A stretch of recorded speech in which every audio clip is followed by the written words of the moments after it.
מיתר, נערה בת 14, התאבדה לא מזמן, ומאחורי ההתאבדות הזאת מסתתר מסתורין לא קטן וכת משונה. שרון גל לוקח אותנו לסיפור טעון, קצת סיפור נוסח טווין פיקס בגרסה המקומית. הנה.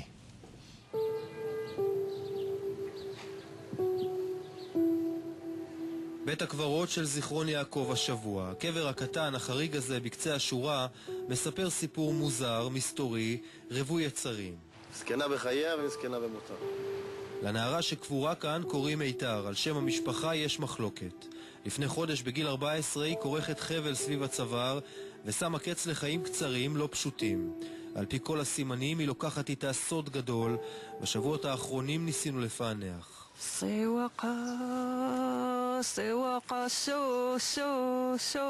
בעיניים הנורמטיביות. אתה בא לבית, הוא נראה כזה קצת עזוב. צמחייה. חבל תלייה. כל בית עם חבל תלייה יראה לך קצת לא שגרתי. והוא באמת היה בית מהעיניים הנורמטיביות קצת לא שגרתי, וגם מהעיניים הלא נורמטיביות קצת לא שגרתי. אפילו מוטרף. מה זה מוטרף? אני לא מכיר את המילה הזאת. הזוי.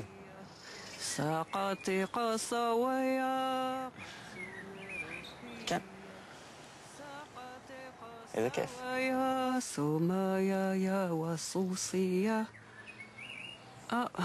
בלבלתי, מההתחלה, טוב?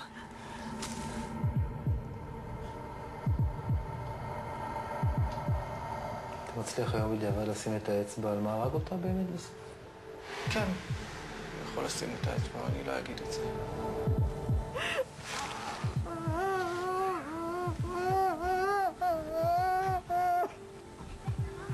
הוא רוצה עוד לא בכית שאני לדרגת. אמא, אני בכיתי פעמיים. כן, אבל אתה כל הזמן עליז כזה, זה לא לעניין. אמא, אני תמיד עליז כזה, ואני אז תפסיק להיות, די! צא מזה! זה לא הזמן. זה יבוא לבד ואני לא יכול לעצור את זה מרצון. בסדר? בייחוד לא עכשיו עם בגץ. מה? לא, מצלמות לא מפריעות לי, בגץ מפריע לי. שהמצלמות ייהנו, אמא. כאן חיה מיתר עם אמא לילית והאח האור שהגיע מהפנימייה לעתים רחוקות. אבא של הרז עזב כשהייתה בת 5. הוא הכיר את לילית בסיני ויש ביניהם פער גילאים של 20 שנה. אבל זה לא הפריע להם לחיות באושר כשהם מאמצים את מנהגי שבטי השרף. זה ידע של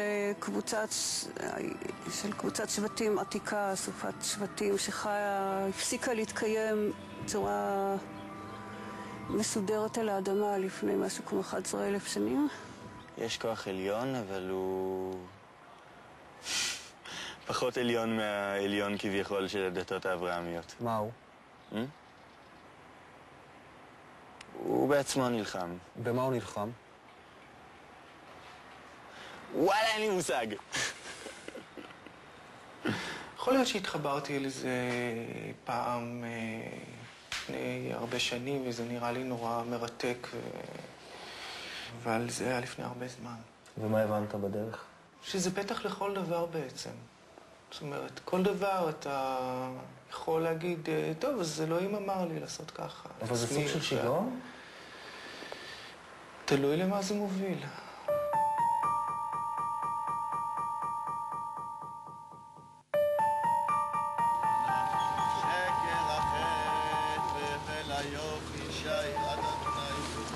ההלוויה נערכת כמעט חודש אחרי מותה, אבל כאן לא קברו את גופתה של מיתר, קברו אפר. קדם לזה קרב מתוקשר, אכזרי, בלתי מתפשר, מצד אחד האמא, מצד שני ארגון זקה.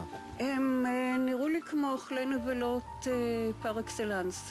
הם פעלו בצורה הכי שפלה ונתאבת שאני יכולה לתאר לעצמי. אני לא מופתעת, לא היה לי שום עסק איתם עד היום, אבל אני רוצה להגיד שאני לא ממש מופתעת מהעניין הזה. מעולם לא נתקלנו בדבר כזה.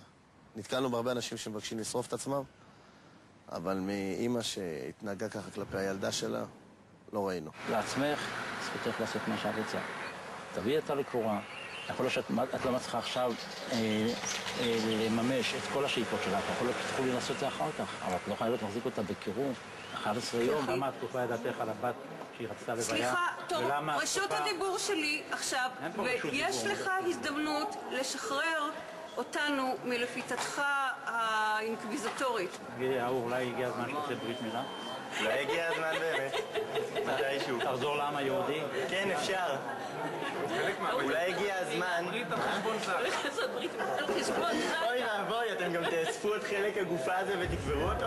כשמתחיל הקרב המשפטי, האבא רז לא מתנגד לשריפת הגופה, ובית המשפט נותן לכך אישור. אחר כך התברר שמיתר השאירה מכתב וביקשה הלוויה, אבל זה כבר מאוחר. האבא פנה אלינו, תוך מצוקה שהוא מרגיש רגשות אשם, שכואב לו על מה שקרה לילדה, ושהוא מוכן לעשות כל מה שצריך לעשות כדי להביא את הילדה לקבורה. בינתיים לילית פונה לחברת עלי שלכת ומוציאה את הגופה מאבו כביר, בלילה. ואז בליל הסדר, כשאנחנו יושבים עם הילדים סביב ההגדה, ואוכלים מצות, הגיע רכב פרטי, פרייבט, פינה את הגופה בבגאז' תוך זלזול מוחלט בגופה. הפגישה הזאת עם נציג עלי שלכת נערכת אחרי שריפת הגופה של מיתר. רז חיפש אותי מספר פעמים. הוא התחיל, היה בלחץ, מה קורה, מה עשיתם? הוא שלח פקס אלינו.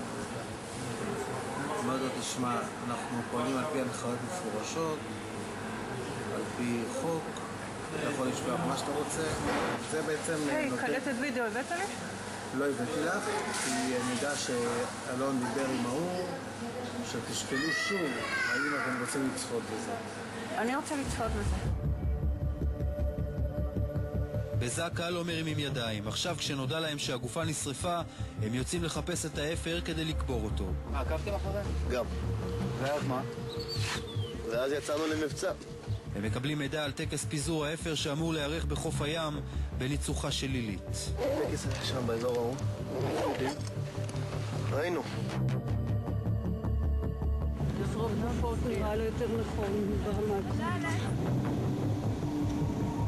היא ידעה שהיא תתאבד בסוף. היא לא כתבה למה. בשום מקום. בשום מקום היא כתבה שהיא רוצה שאנשים ימשיכו לשאול את עצמם למה היא עשתה את זה. אז הצליח לה. הסבירו לי את הקטע הזה, אבל ללכת ולחפש את זה. אם זה היה רצונה. זה לא היה רצונה. אם זה היה רצונה, לא היינו מחפשים. אבל האמא יכולה להחליט שהאופי של ה... אמא רגילה יכולה להחליט, האמא הזו לא יכולה להחליט. מי מחליט? הדברים עוד יצאו החוצה, אבל האמא הזו אישה לא נורמלית, אישה חולת נפש. עכשיו הרפש מתחיל לצאת החוצה, עוד ועוד פרטים מתבררים על מה קרה לכאורה לפני ההתאבדות של מיתר, איך היא חיה.